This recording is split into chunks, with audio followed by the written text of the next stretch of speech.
Welcome. Thank you for joining us. The goal of today's panel is to give you information about what it's like to pursue an alternative academic career through hearing from several panelists who pursued careers inside academia other than the professoriate. I want to start by first thanking our panelists in advance for sharing their experiences and perspectives. I'll also mention that I'm an assistant director, my name is Rachel Niemer, at CRLT, and so I've also taken an alternative academic career path. I'm happy to talk about that, but if you're interested in hearing more about teaching and learning centers, Peggy here also is in faculty development, so I'll let her run that show, but then if you have additional questions, I'm happy to talk about that. I'd like to turn things over to our panelists to introduce themselves, and we'll begin this morning with Dr. Manya Holland. So do you want me to just do my spiel? And then... Do your spiel, and okay. We'll move on down. All right, so I'm Manya Holland. Can you hear me? Okay. I have a few notes here so that I don't get too off track. I'm sort of passionate about this topic, so I might sort of wander if I don't have some notes. First, I'll just tell you a little bit about my background and sort of how I ended up in my current position. So my official title is Research Programs Officer, and I work at the Graham Environmental Sustainability Institute here at the university. I'll tell you a little bit more about what that means, what that position entails in a minute. But I came to the University of Michigan in 2008 as a postdoctoral fellow. So I was with the Michigan Society of Fellows. I don't know if you're familiar with that, but it's a university-wide postdoctoral fellowship program. And my background is in ecology. I initially pursued a PhD in molecular biology at Cornell University, and then ended up leaving with a master's because I decided I actually was more interested in ecology. So then I went to Yale University and did my PhD in ecology through the School of Forestry and Environmental Studies. And then I came here. I realized probably actually in my first year of my postdoc here that I didn't think I really wanted to pursue a tenure track career. And I won't go into sort of all of the reasons or rationale, but I decided I didn't want to pursue that career track and I really wanted to stay in Ann Arbor.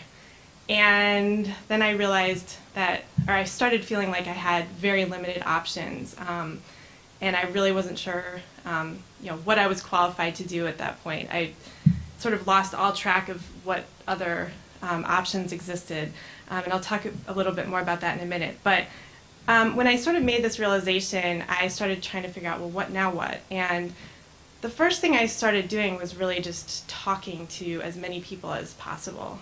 So I set up, I don't know, like 10 or 15 maybe informational interviews with a huge range of people. I talked to a lot of people here at the university, actually folks at CRLT, and a bunch of institutes here. I talked to some folks in NGOs. I talked to some people in federal labs. Really cast a wide net.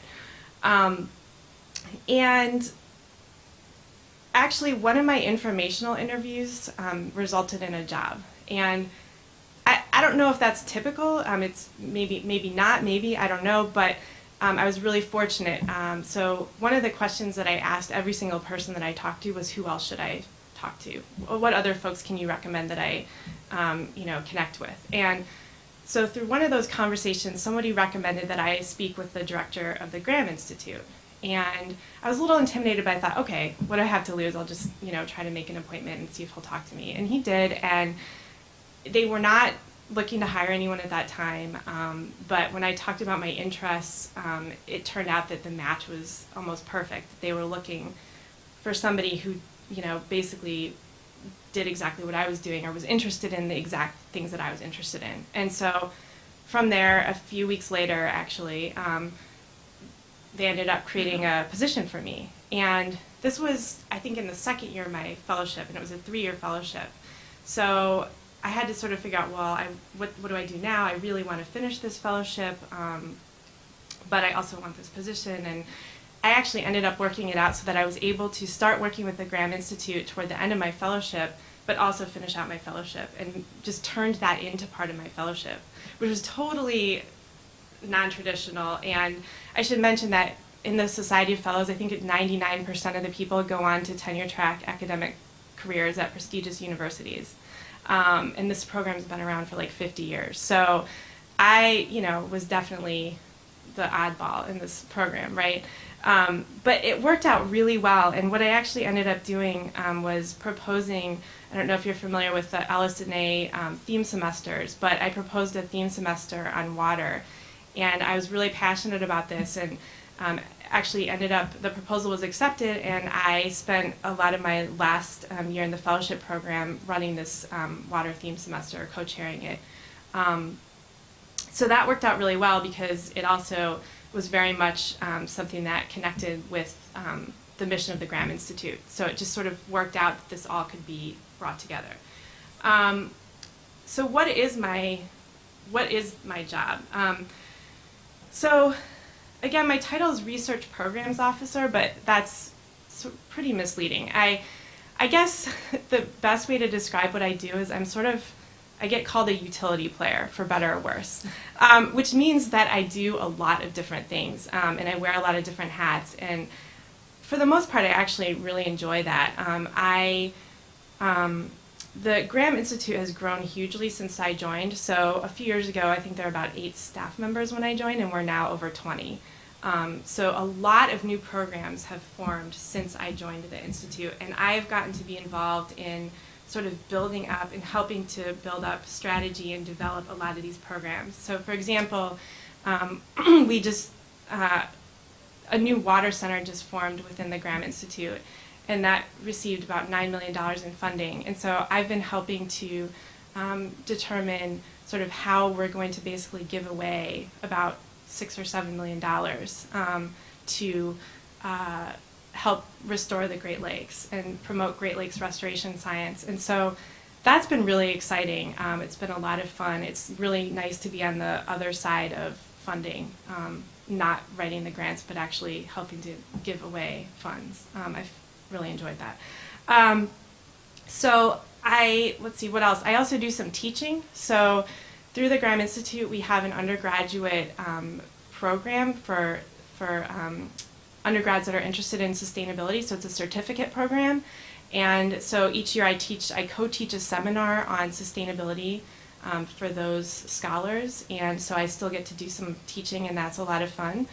And I've been working on, we have a program on integrated assessment through the Graham Institute, and we have a big project right now on hydraulic fracturing in Michigan. And we've got a steering committee comprised of stakeholders from all different sectors. So we work with folks in government, industry, NGOs. And so I've been working on that project as well, and sort of helping to coordinate faculty teams who are writing technical reports on sort of different aspects of hydraulic fracturing.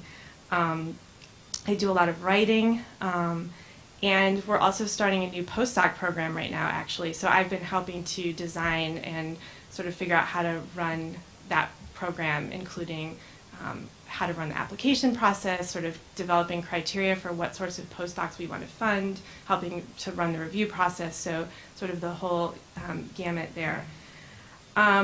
So general activities include writing, helping to create strategy documents, review processes, case studies even. I've been working on writing a case study on hypoxia in the Gulf of Mexico. As you can tell, I do a lot of varied things. Meeting with faculty, some teaching, and some mundane administrative work too. It's not all sort of glamorous stuff. I mean, I also do some really sort of grunt work things too. I mean, that's just part of the job. So what skills that I sort of gathered or learned during my PhD became useful in my career? I would say, I just want to say that I think I had a lot more skills than I realized. So initially when I decided I wanted to make this career shift, I thought, well, I don't have any skills. I mean, I've just been doing this research on trematodes and amphibians, and I don't know anything about anything else, and I can't do anything, you know. And I really suggest, just a little bit of advice, I really suggest sitting down and taking time to think through your skills and sort of translate what you've done into skills, because I'm certain that everybody has a lot of skills. Coming out of a PhD, we actually have a huge number of skills. And once I really kind of sat down and started thinking about it in a different way and talking to my husband about it, who's in business, and sort of was able to offer a really different perspective, I realized, okay, I do have skills actually. So things like, writing is huge. And understanding the academic culture and universe is actually, I think, a skill, and one that can be really useful if you stay in sort of an academic environment, but not in a tenure track role. How to conduct research. And I would say that's even really useful in identifying a career path. Put your research skills to work in identifying a potential career path. Just research the heck out of it, like you would research something related to your dissertation, right? Translating academic ideas and literature I've found has been really helpful, and that's something that I did a bit during my PhD, and I found that to be very useful. Public speaking. And so I just want to end with a few sort of really quick general thoughts based on my experience. So it was not easy for me to switch tracks. I don't think that's an easy thing to do. There were some people that weren't necessarily supportive or sort of said, well, what are you doing? You're wasting your training. How can you do that? Why would you want to do something else? It doesn't make any sense. But there were other people who actually were very supportive as well, and I think it helps to identify those people who are supportive. And I think one of the issues is just that a lot of faculty really don't have any experience with careers outside of the sort of traditional academic career path, just because they didn't take those other paths, and they just don't know what they are. So I just want to say that I think pursuing an alternative pathway absolutely does not equal failure. I do not feel like a failure. I enjoy what I do, and I think it's easy to start feeling that way, but I absolutely do not think it's any form of failure to pursue a different track. And I also don't think it's pursuing another path means you have to throw away your degree, or that you're throwing it away or wasting it, because even though I may not directly be working on, disease ecology and amphibians anymore, I think a lot of the skills that I learned absolutely do translate to the work I do now, and in some ways that I never would have imagined, or even in ways that I don't even think I can articulate sometimes. And yeah, I think just my bottom line is I think that all the networking I did and all the just informational interviews were probably the most important thing that I did in terms of just trying to sort out what I actually wanted to do, and then in the end it really did lead to a job for me. So I think just talking to as many people as possible is the best thing. Thank you. So Laura is going to give you a handout that I think will help you. Or if anything, it'll just give you some thoughts to consider today. First of all, I am so honored to be here today, and I am so appreciative that you care about you're taking your career into your own hands and wanting to make decisions and not let people make decisions for you. And I think that's one of the big things that you're having to do today in considering an alternative career, because as Manya said, is that sometimes that isn't very popular with your boss.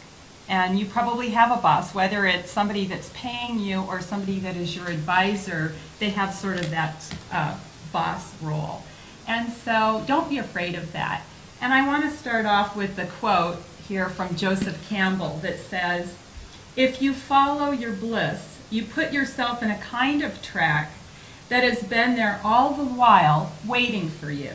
And the life that you ought to be living, you are living. Follow your bliss and don't be afraid. The doors will open where you didn't know there were going to be. Follow your bliss and the university will, the university and the universe, those two have a lot of things in common, will open doors for you where there were only walls." And I have had this happen to me when I probably was the most afraid and just said, wow, I don't think the track that I selected is getting me where I want to go. It just doesn't feel right. And when I made sense of what did feel right, doors flew open, the walls became doors, and I'm in a position today where I would never have imagined myself to be here 15 years ago, 20 years ago, 30 years ago, and it's a wonderful place to be. And I think you can get to where you want to be sooner, the sooner you embrace who you are and where you really want to go. So that's sort of the advice where I'd like to just talk to you for a few minutes about. And go to this little picture from the little postcard there. I actually was sent that through Facebook, through one of my best friends had something like that posted there. Your comfort zone is that little circle, and it's a pretty okay place to be because you know it. It's known to you. But the magic really happens when you get out of that. And, well, what does that mean? If you're going to have to get out of your comfort zone to go experience the magic, what are you going to have to experience? Good for you. Oh, thank you. I have brought some things for people because you have to get out of your comfort zone. So good for you. It's a little book of critical thinking. People find me a geek in that way. I carry a copy of this book with me everywhere, and I brought several. There may be enough of you that I brought enough copies for. Yes, you have to get uncomfortable. You have to embrace discomfort, and you have to face it. That's the fear part.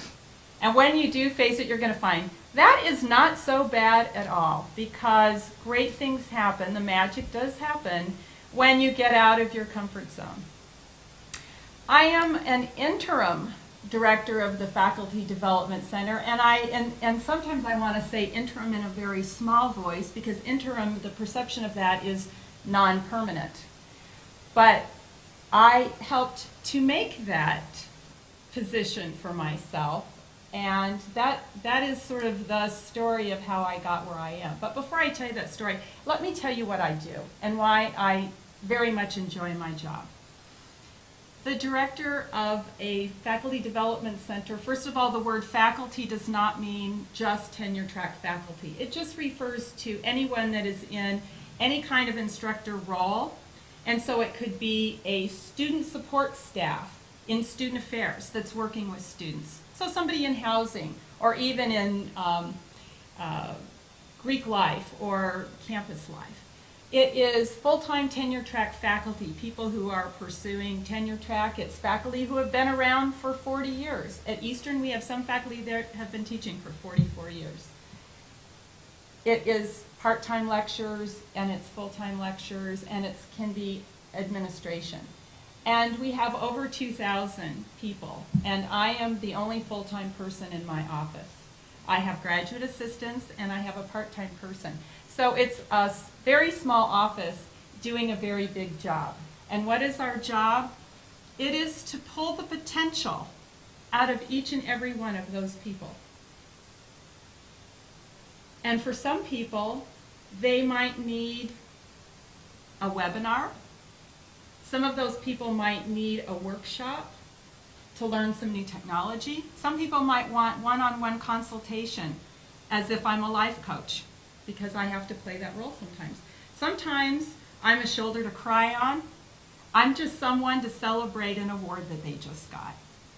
Sometimes they need a seminar where I have a facilitator who will have a topic that is of current interest, for example, reading apprenticeship or global learning, and I help to bring together that seminar for people to take for a long period of time to develop a learning community. And so I help create programming and resources that people would need to help them bring out their full potential. And it is a wonderful position because I feel like Santa Claus, I feel like the Easter Bunny, I feel like handing out the candy at Halloween, all of that. It is a wonderful position to be in. It is also one where people will come and ask you for lots of things, and you have to learn how to say no. And I also am very integrated with many, many initiatives on our campus. Assessment, university accreditation, retention, lots of those kinds of issues. And there are the non-sexy things you have to do, like balance a budget. Sometimes I'm cleaning the cups in the kitchen from the seminar. Sometimes I'm loading the Xerox paper, the photocopy paper into the photocopiers. But I'm also writing grants. I also get to present at conferences. How wonderful that I get to come to places like this particular venue. So it is a very variable position, and it feels very open and spacious. And I can reinvent myself. I can help to move things forward. But if I'm not very, very careful, I can exhaust myself. So I have to be careful to say no when I need to, and be careful with our resources, because we have a limited amount of resources. How did I get to this position? So I want to show you a couple of things that I brought with me. These are props. I'm a prop person. This is what's called a sedimentator, and it's just filled with water and rocks and dirt and soil. And if you shake it up, it gets really, it's just like dirty water. And if you let it settle down, after a while, sometimes a long, long while, it will get completely clear. And in a science sense, you could take a flashlight and you could put a flashlight through it, and you can't really see it over here on the wall or behind me, but you get the idea. If it's really, really clear, what do you think the light will do? Yes, it'll pass right through there. Oh, okay. Let's see now. I was waiting for that. Yes, okay. You can come up and get your book. The light will pass right through. If it is even a little bit cloudy, the light bounces off the particles and it can't go through. And so the metaphor for this is you need to get very clear about what you want, what feels good to you, where you think you want to go, and how you want to pursue that. And there's a book that has really resonated with me, Making a Difference by Being Yourself. And that takes really understanding yourself. Wow, that is hard work, understanding yourself. I wrote a couple of things down here, and are there any Virgos in the room? Okay. So we have 3 Virgos, but one of them already got a book. So here's a Virgo, and here's a Virgo, and here's a Virgo. Yeah. Oh, that's me too. That's high. Has anybody ever heard of the Enneagram? Who? You have. Okay, you already have a book. Enneagram is it's a personality type study where you look at 9 different personality types, and so that's another way to get to know yourself. Myers-Briggs? Yes? Oh, okay, there you go. You can come up and get your book. I am an ENFJ, and I forget what those are. E is extrovert, J is judging over perceiving, F is feeling over thinking, and so you get a sense of how you perceive the world. And has anybody heard of True Colors? Okay, good. So here's a book for you. I am a gold. Do you know what your color is? I think I'm a gold. Gold? Yeah, gold and with some green. And gold people are organized, and gold people like to have structure, and they don't feel very comfortable with a lot of unknown and that kind of thing. The more that you can get to know yourself, it's going to be much, much easier to find the clarity in what feels good. And I'm not saying become an astrologer or study the Enneagram, or do your Myers-Briggs, or understand your true colors. You have to figure out which of these things resonate with you. But do find ways to discover who you are, because the more you know yourself, the more you can feel comfortable in your own skin. And let me give you an example of that. On February 14th, every year in our Faculty Development Center, now I'm new in this position, I've been there about a year and a half now, but we feel like February 14th is the time of year when we can have our biggest event. Why? It's because the fall is very busy. January, they're just starting a new semester. At Eastern, this is our week of, next week is our week of excellence, and then people are ending the academic year. So February 14th is this calm period of the year where people are open to new ideas, to take trainings and to take workshops, and to celebrate where they've come. And so we put a month's worth of planning or more into making this event be very, very special. And it's stressful for me, and I tell my people, my team, as I'll say to them, I'm a gold person, I'm a Virgo, in Myers-Briggs I'm this, and I tend to get nervous with the unknown. I like to have all the things, I like to project disaster and just try to make sure those things don't happen. And so I need you to know that about me, so that when I ask you to fill the copy machine, make sure there's coffee, make sure this is done, this is done, this is done, they know why I'm asking them to do those things. And now they feel that it's a lot easier for them to get on board with what we need to do to accomplish our office's mission. And I'm finding that that's much better than me trying to pretend that I'm not worried about those things. And they're like, she's like a real human being. Ah! And I think the more you can embrace your humanness, that's what's going to help you feel more comfortable in pursuing this alternative career. So how did I get to this place?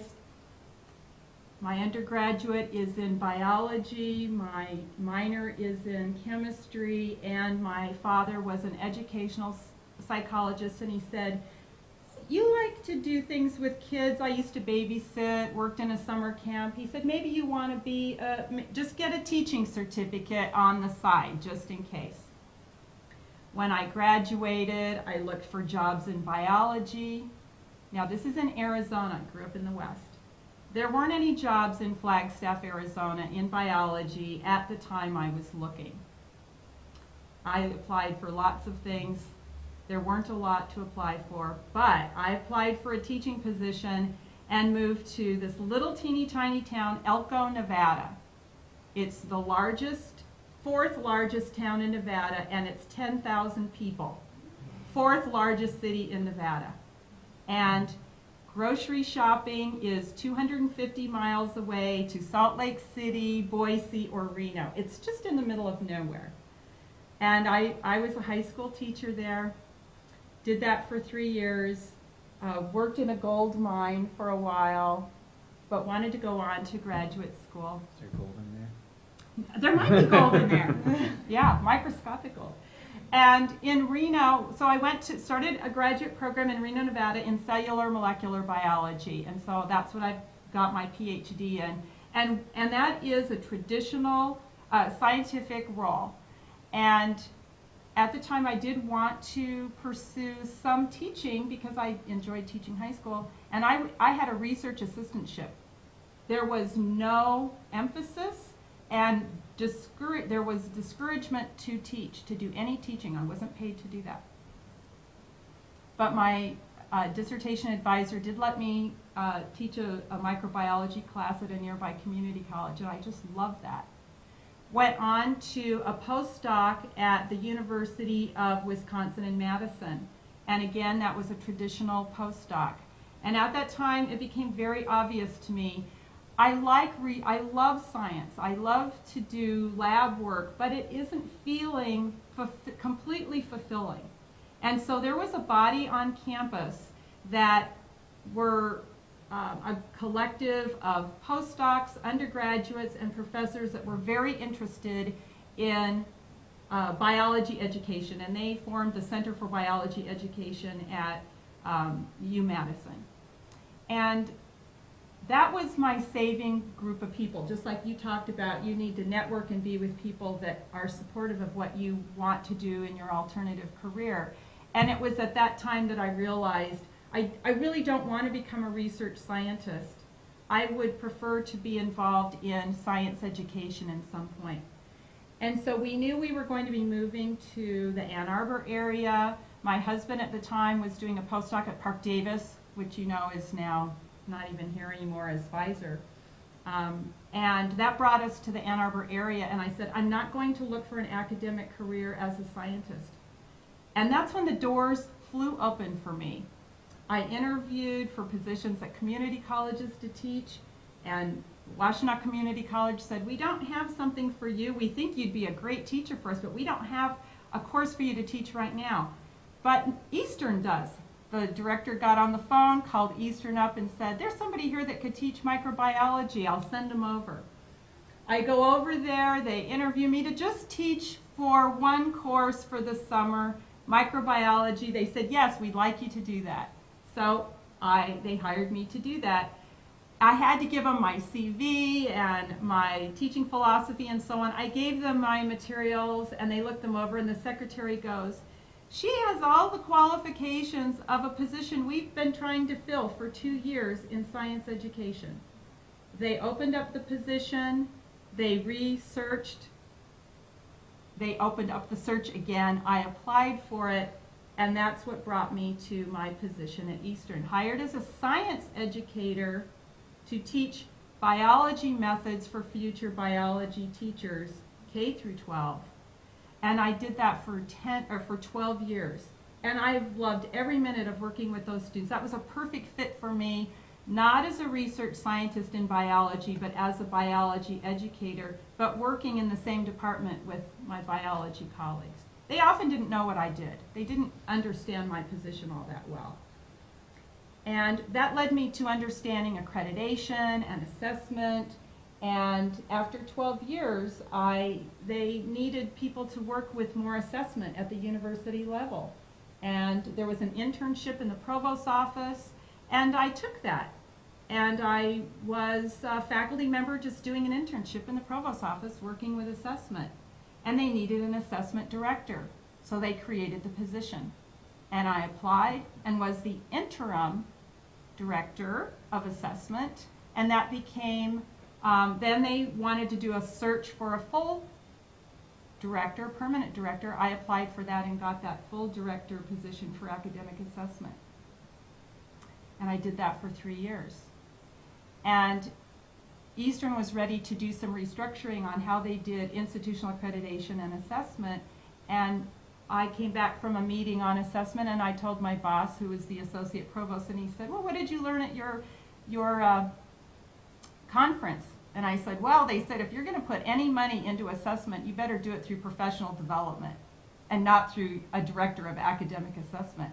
And he said, well, Peggy, the director of the Faculty Development Center, who was an interim, is ready to step down, and that position is going to be vacant. And by the way, we're restructuring and thinking about getting rid of your permanent position in academic assessment. Would you like to take that interim for the Faculty Development Center? And I'm like, going from a permanent to an interim? That doesn't make sense. Well, it did, because professional development is really what I would rather have been doing all along to help people with assessment. What is assessment? Really, what is assessment of learning? It can be research of students learning, absolutely. It's the research of understanding students learning. So I still have more in here. But keep going with that. What are you really researching when you're looking at assessment of student learning, of people learning something? Yes, good for you. Got another one. Are we pulling out the full potential of our students? That's what assessment tells us. Thank you. So that's why assessment who would not want to be engaged in assessment, because you're trying to find out, are you really pulling out that full potential of your students?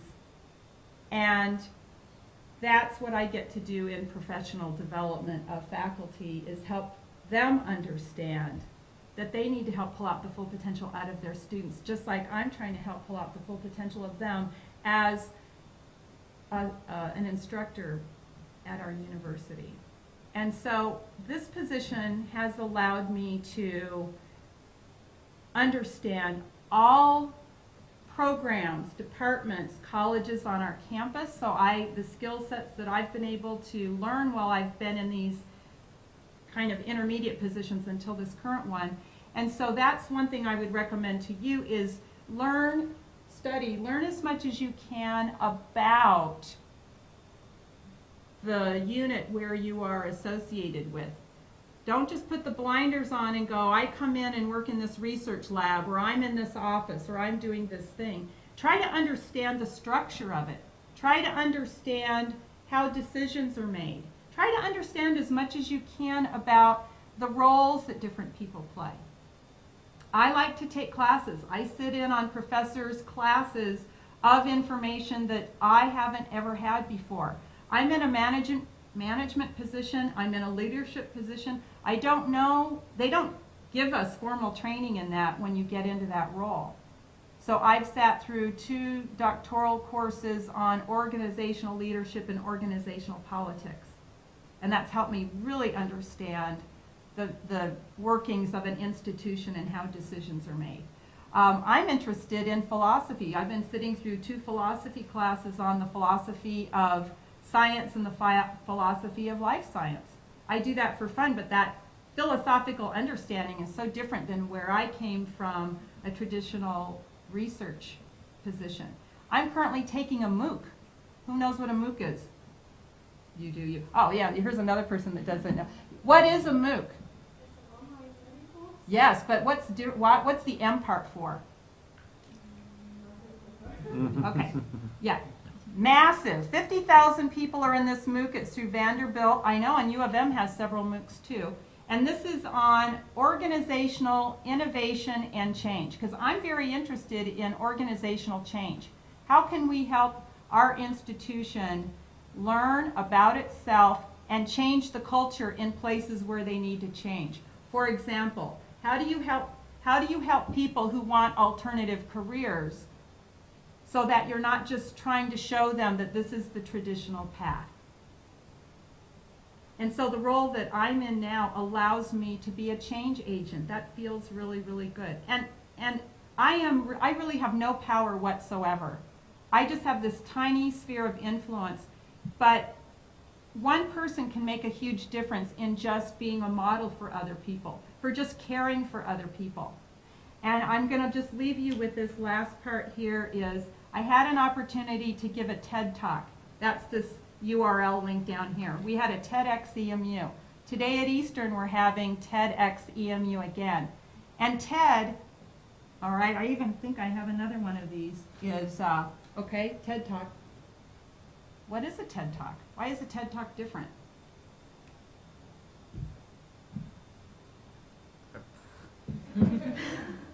I know you are. I'm pretty sure everybody in this room knows what a TED Talk is. Why are they different? Yeah, they're short. They're concise.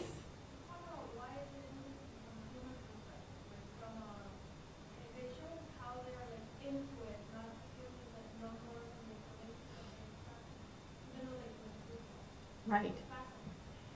You have to bring a different element to a TED Talk, and to me it was the most challenging thing I could have ever done. I was so far out of my comfort zone, and I've never been so nervous in my life to give a talk.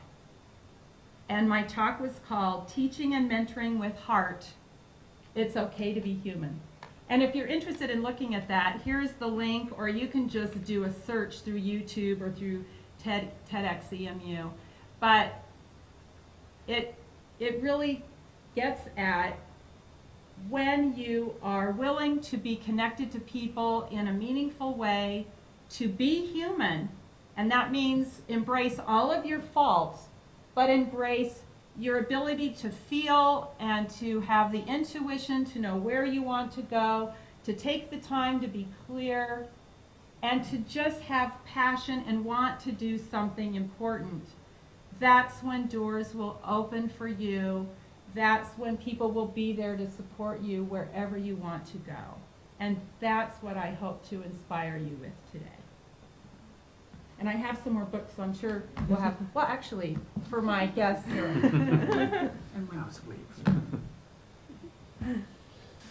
So I'm going to kind of mimic, I think, what's a lot of what's been said already. I think first of all, my name is Bruno von Zielehem. I work for the Energy Institute. My position title is Assistant Director of Operations.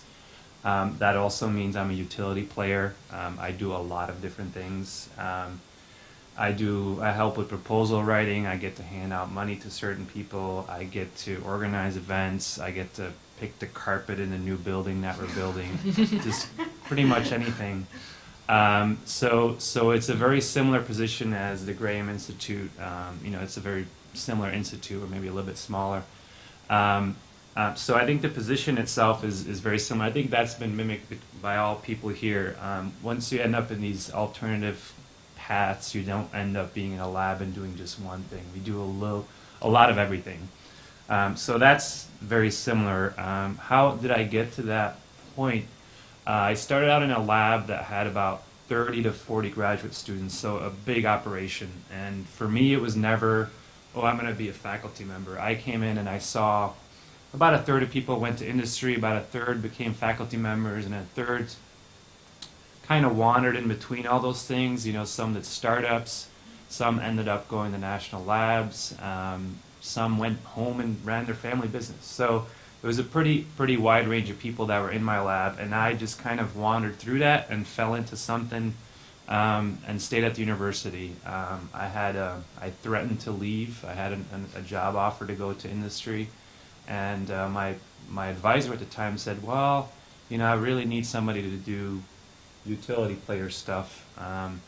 And I'm like, that sounds better than 9 to 5, and I still had a couple of months left on writing a PhD, so I thought, well, maybe I can get paid for that. So that worked out pretty good. I thought I would do that for a few years, and that was in 2003, sorry.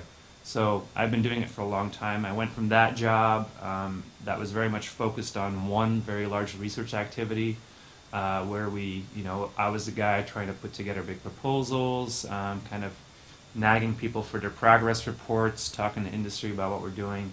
And then I moved to the Energy Institute about 3 years ago, which made it a little bit broader. I do less focused proposal writing. I do more strategic stuff, like picking carpet. But also, like what programs are we going to have, what programs work, what don't, what doesn't work.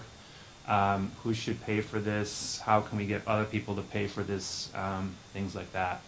So I kind of naturally grew into it in the position. Kind of a lot of talking to people and creating your own position.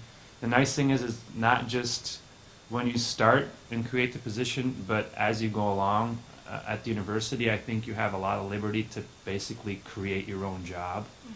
There's certain bits and pieces that are just there that you have to do. But there's also a lot of pieces that are up to you. If there's certain things that you're interested in, faculty generally, they do what they're interested in, and if you're working for somebody, they appreciate that you have an interest that, and they want you to pursue that. So I've been doing that over the years. I actually took advantage of, our tuition match and finished an evening MBA program here at Ross. And I'm working more and more with tech transfer, and I help startup, I help students that want to do startup activity, and I recreated a program to support startups. So that's been very interesting too. So really the main takeaways for me, and I think I'm just going to repeat everybody else's, is you do have to get out of the lab. You're doing your PhD, but there's so many opportunities on campus here to talk to people, to meet people, and because you're a student, it's much better than if you're a faculty member or in industry. They know you're not going to ask people for, you're not going to be asking for money. You're going to ask people for advice. You're going to ask people for tell us your story. So you can walk up to, pretty high-powered speakers that come here and that are pretty important, and I think they much rather talk to students than talking to us or faculty. You guys are much more interesting most of the time. So you have that opportunity to take advantage of it. Get out of the lab, talk to people, meet people, do things outside of just your PhD. There's so many opportunities here, and looking back, I was always pretty heavily involved in student activities, in student teams and things like that. Taking advantage of that, and it's going to give you one more skill that you can put on your resume, even though it's very, sometimes not very concrete, but it's something that you can talk about. So get out of the lab, be flexible, take on a lot of different things if you can. It'll give you a flavor of not just doing your research. And I think the exciting part about working at university is that, especially a place like U of M, is that it's a very exciting place. There's a lot of opportunities for you to kind of create your own path, and to me, that's really fun. It just keeps you fresh, keeps you young, and that's basically the pitch for considering staying at U of M or another institution. And that's pretty much all I want to say. I'd like to open it to questions. Yeah. Any questions from the audience this morning?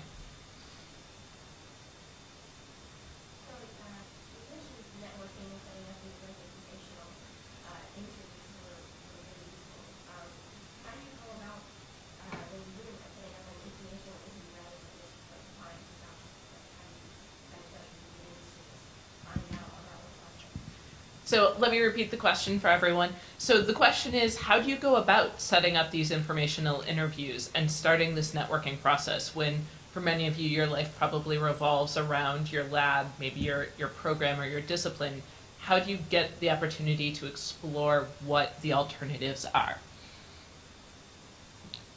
You want to Yeah, I mean, I can start. Honestly, I just sent emails. I mean, you can maybe make phone calls too, but I just sort of constructed a pretty concise email about, here's who I am. I'm just researching or looking into a variety of career paths, trying to get a sense of what's out there and what different people do, and just really be honest. Say, this is, I just want some information. Would you be willing to talk to me for 15 minutes, or ask for a fairly brief amount of time? But I found that some of those conversations would end up being quite a bit longer. Some people really like to sort of talk about what they do, right? But yeah, I mean, I just sent out emails. It was, people don't mind meeting for 15, 20 minutes to talk about sort of what they do and their department or institute or whatever it is, their organization. It really was pretty easy. Just to piggyback to that, I think what is important in that is you don't want to be in a sense where you say to yourself, I have to network, I have to network, I have to network, and force it to be something that it isn't.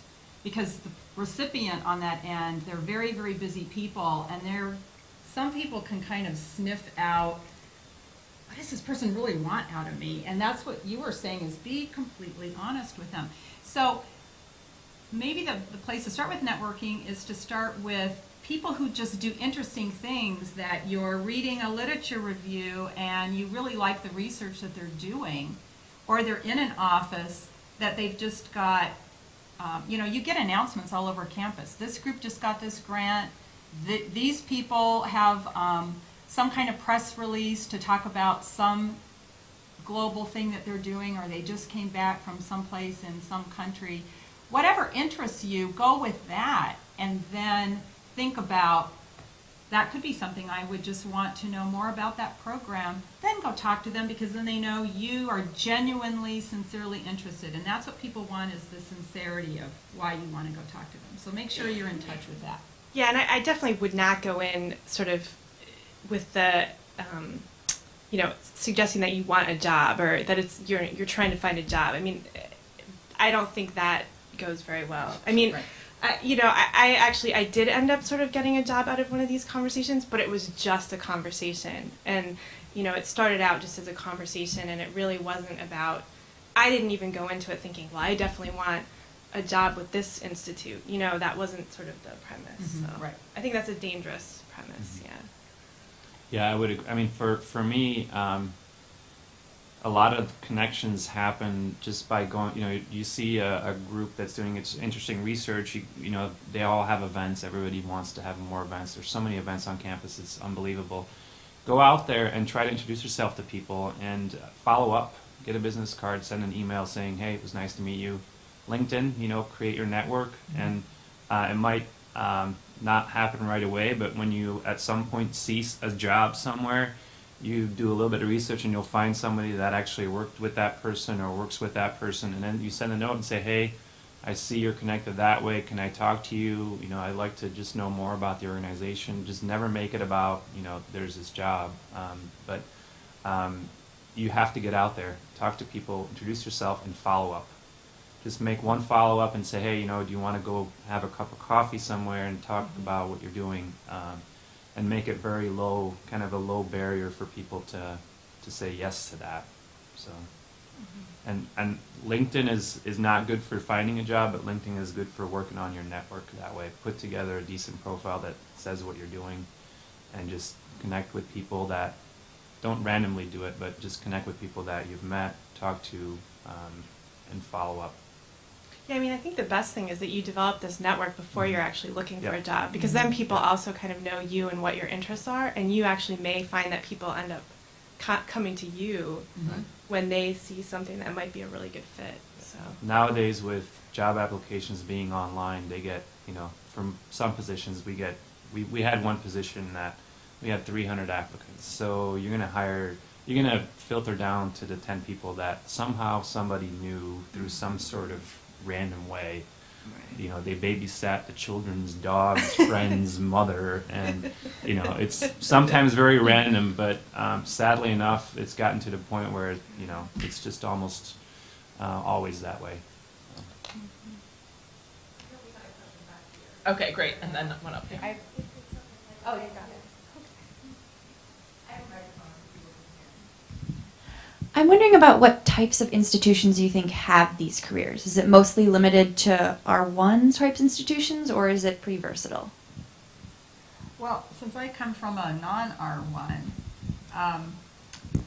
it's true that we would have less positions available, but within the structure of our institution, we would have lots of positions available. And so you have to kind of understand where do you get your foot in the door? We have many part-time lecturers from U of M. Many students. Many of our professors, I would say just about every professor at Eastern has a colleague here at the University of Michigan in their same discipline. And so it's through those networks that we understand the graduate students who come over. And, you know, we talked about, you've been teaching at Eastern in the biology department. I'm from the biology department. And so that's a really, if you like teaching, that's a great way, or if you think you might like teaching, that's a great way to get to know the institution, because as other things open up, then that's how our institution would know of those positions available. In terms of research, not so much, but in terms of alternate things, and that would be associate directors or being involved as a support staff, we would have more of those kinds of positions. And I'll chime in with two thoughts. One, if you know your passion, you enjoy doing research, but your passion is elsewhere, finding an academic institution that's aligned with that. So small liberal arts colleges often have positions that are more teaching focused or student affairs type. And so it sort of depends on what aspect of alternative academic careers you're looking at. The other thing I want to highlight is that CRLT and Rackham co-sponsor an intercampus mentorship program where you can talk to mentors at other institutions and get a sense of the type of work that they do, that faculty do, and that the institution, what their mission is and what their students are like and what, you know, their goals are, that their student body, you know, there are certain colleges and universities that are really focused on supporting students with disabilities, and so they have a lot of positions in that realm. So thinking about your, as Peggy said, getting to know yourself and what your interests are, and thinking about what institutions might be aligned with that. Other questions from the audience?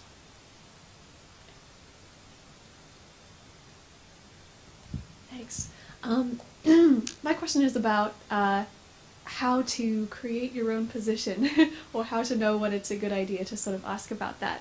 I'm really impressed that you all managed to sweet talk your way into a new position.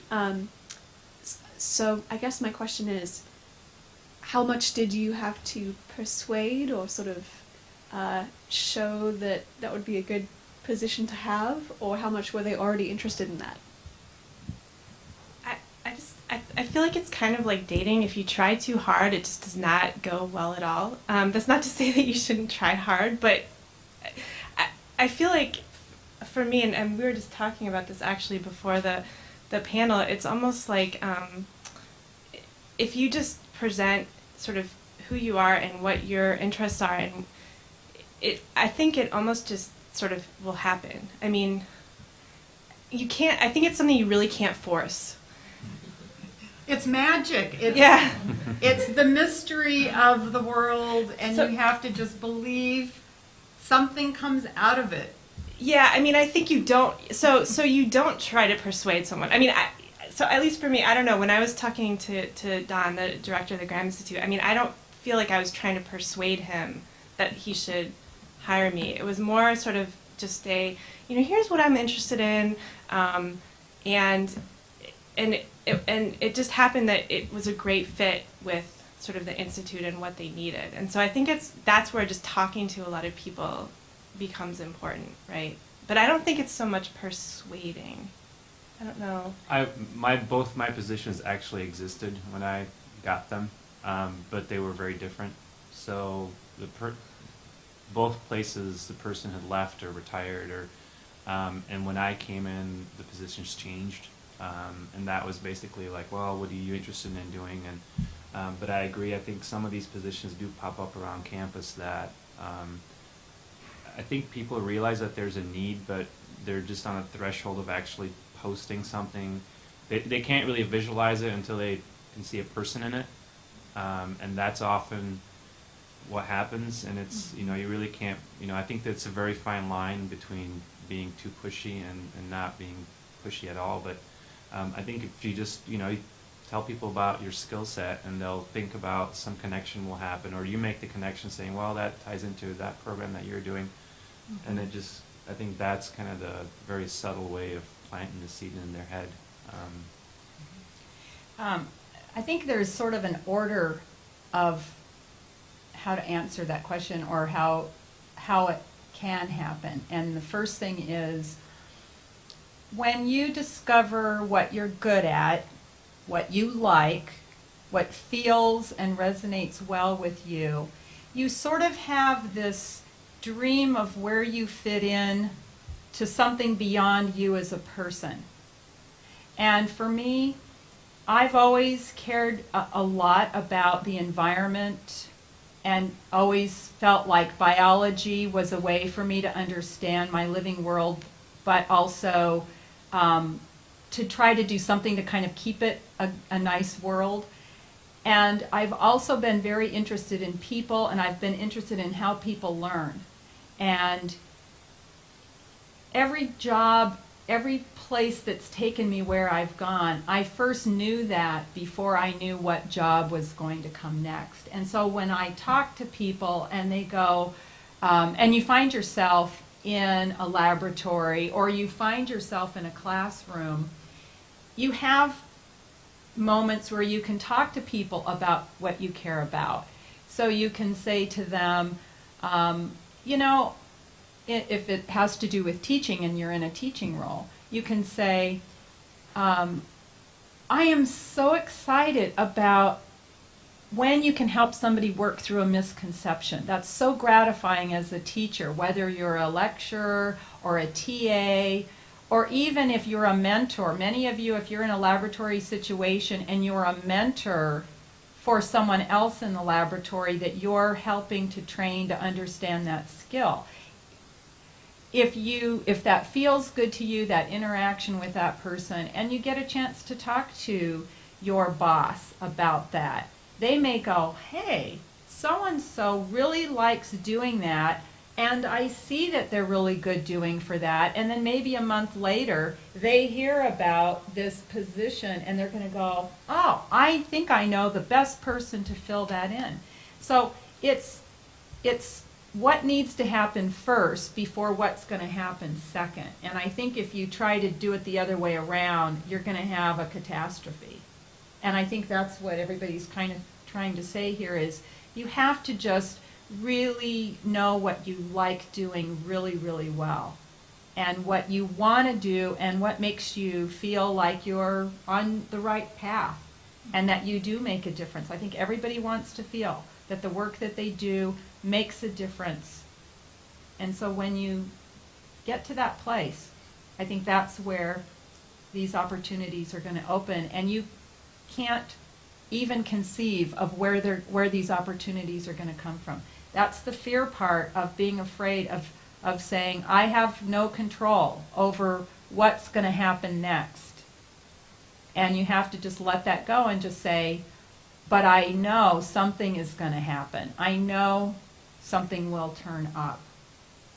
And there you go. That's the agony and the ecstasy of it all.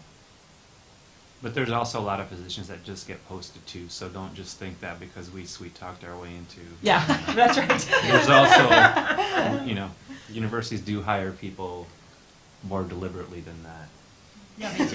Yes. So I want to, before we open the floor to another question, actually mention a couple of resources in terms of thinking about that. If you haven't explored the Chronicle of Higher Ed Education's job posting site or Inside Higher Education's job posting site, I highly recommend those because those aren't just faculty positions.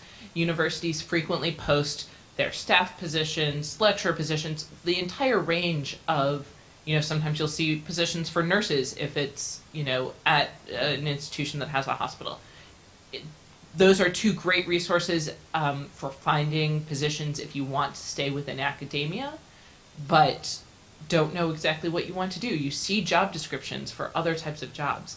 And that's how I can tell you a little bit about my story, but that's how I ended up. I was in a postdoc position, traditional research postdoc, really realized that I loved science, thinking about science. I didn't enjoy doing it anymore. And at the same university, I didn't even see this job posting on the university's website. In the Chronicle of Higher Ed, their learning center was looking for somebody with a PhD in the sciences who was interested in pedagogy to teach pedagogy classes for their TAs. And it was great for me. I was able to move from the medical center over to the central campus and started really on a career path I didn't even know existed until I was perusing those job postings. That would be red stripes shirt. Oh, sorry, So in line, aligned with what you just said, how much preparation did you have beforehand? Because, for example, in my case, I love teaching. I love tutoring. It's what I'm best at, I think. And I just love it. But my preparation in that, I've never taken a course. I've tutored many times, but I've never taken a class. Had you? How did that work? So for me, I did my PhD at Caltech, and I got to teach a fair bit there, but as a TA, I was never instructor of record. But I also stumbled upon the right connections. My undergraduate research advisor, here's a complicated story, was a non-tenure track professor at Bowdoin College, where I did my undergrad. He then got a tenure track position at another small liberal arts college. By the time I finished my PhD, he had gotten tenure and was going on sabbatical, and they needed a sabbatical replacement. And so I had the background in physical chemistry, and so I got a one-year faculty position. I actually was ABD. I hadn't finished my PhD at that point. Moved to Minnesota from Southern California. Don't ask me why. No. It's actually one of the best years of my life. But and taught for a year. I took a visiting position, realized that there were some aspects of doing research that I missed, finished the PhD, went to University of Rochester to do this postdoc where I realized I liked asking questions. I didn't like doing bench work anymore. And so I had never taken a pedagogy course. TA training at Caltech is, I think, now better.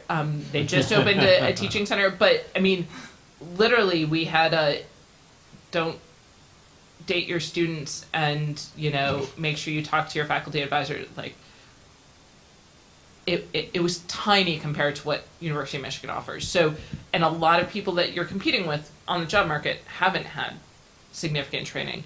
And in terms of those transferable skills, I made sure that when I was on that visiting position, I went to all of the professional faculty development opportunities they offered for the tenure track faculty, even though I was just a visiting instructor.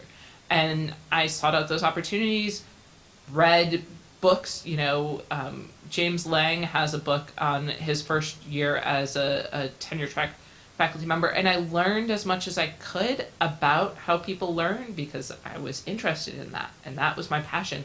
It wasn't necessarily what I considered for that career track at that point. I thought I was still going to do the tenure track thing at a small liberal arts college. And so I had no formal training, and then I lucked out and got this position, and I spent a lot of time reading the education research literature. I spent time reading the literature about specifically, learning and teaching in the sciences. And which brings me to the second resource I wanted to point out. If teaching is something you're really interested in but aren't sure that you want a faculty position, there's a listserv through the Professional and Organizational Development Network, POD Network. And if you Google that and their listserv, that is the disciplinary society, the equivalent of the American Chemical Society for faculty developers. And jobs get posted there for postdoc positions in teaching centers, for entry-level positions in instructional technology and other resources. And so not only think about, I love Manya's comment about ask who else should I be talking to, but what are the resources for finding a job in this field? Because a lot of these positions get posted, but you don't know where those jobs get posted until you're already in that inner circle or somebody tells you about them. So one question I have for the panel is, where do people interested in sustainability often post positions in each of sort of your fields that, whether it's within academia or, other NGOs or anything related to environmental sustainability or energy? Where might somebody look for positions that are posted? Twitter. I'm not joking. There's a few people that they're like hiring agencies, but there's some that are very much focused on very specific things, and there's a person that posts a lot of sustainability jobs. A lot of my friends look at it because, a lot of Ross people are looking at that, and she posts 3 a day, easily, that are, a sustainability manager for Walmart or a sustainability person for a university. It spans the gamut, but there's a lot. I think for energy, there's probably about 20 different websites, and they're all about as confusing as the next one. So there's not a good central resource. Idealist.org is a good one for a little bit of everything. Kind of not-for-profits, universities a little bit, sustainability, education, kind of all things that make you feel warm and fuzzy on the inside, basically. But again, you have to, I kind of have, there's a whole list of them, and it's hard to just say that's Right. where they go. But general ideas would be Yeah. great. Yeah, I guess, so I've been very much focused sort of on the university academic jobs, so I don't really know much about sort of the non-academic sites. For the Graham Institute, our jobs get posted on like the UM jobs site. So I know it's not, but It's horrible. It's really hard to find anything there. So But yeah. But I mean, Yeah. that's where our jobs get posted, and then they just get emailed around. And so I'm assuming that at other universities, they probably have similar, especially the larger like R1 institutions. They have these sort of university-wide sites, which I don't know. Maybe some are better than Right. Michigan's, they're but not. so they're all bad. But yeah, I mean, for that sort of job, I guess that's probably the best. And for those of you who are dealing with the two-body problem of a partner that, which happens in academia all the time.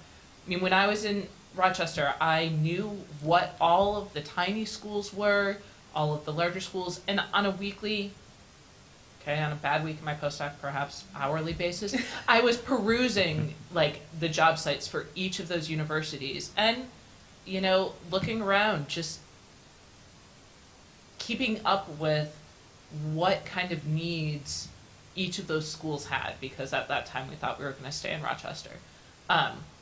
And so it really was just keeping your foot in the water, looking around to see what's available and not being afraid to apply, even if it doesn't feel like the timing's right. Oh, it would be great if this position were going to be open in 6 months or 8 months or a year from now. Some positions in academia you can negotiate to start when it's more convenient. I did that for my current position. So I was offered the position in August.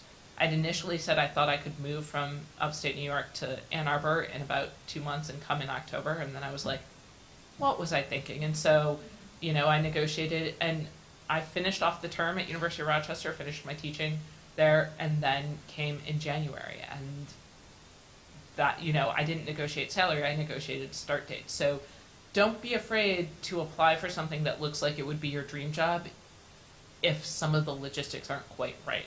That magic zone means saying, okay, something's not quite perfect, but everything else about it looks perfect. And so,